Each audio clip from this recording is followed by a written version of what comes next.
Welcome back to Athletic Everyday, day number 229. You're watching a sprint and I guess you could call it sled session.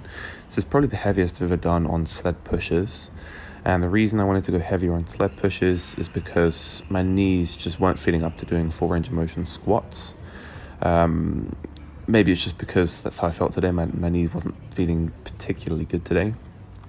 Even after the isometrics, usually after a set of leg extension isometrics, that's usually a pretty good litmus test for how my legs are going to feel that session, and left knee just was not feeling up to it in that quadriceps tendon.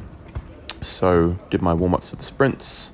As you all know, at least for me anyway, when I do sprints, it doesn't exacerbate knee issues, and when I do these sort of shallow knee flexion isometrics, shallow knee flexion plyometrics, it really doesn't affect my knee too badly.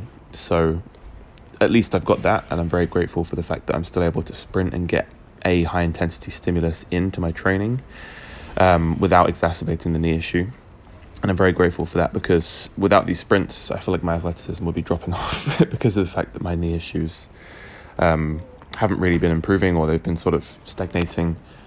So that's good, I guess. So yeah, sprints, I worked up to 8 sets of 20 meters, which is probably the most I've done in a while.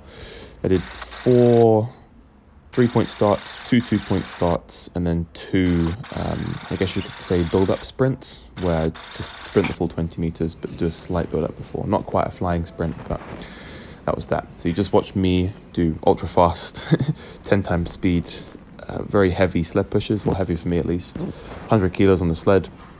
Just working on maintaining a very, very horizontal torso angle, pushing through the toes, and obviously getting as much knee over toe as possible. And I always find that sled makes my knee feel a lot better because it just pumps up my calves, and it pumps up like the very, very distal end of my knee. So basically just above my kneecap, it makes that whole area feel really pumped up with blood. So it's obviously good for facilitating recovery and healing the tendon. And lastly, I finished up with a couple sets of loo raises, focusing on the top end of the range of motion, keeping my palms facing outwards, unlike what I've done in the past. I actually rewatched Lu Xiaojun do some loo raises recently, and I noticed that he doesn't actually turn his hands, he doesn't actually have his palms facing forwards at the top, he has his palms facing out to the top, which just gives you that little extra bit of range of motion on the shoulders.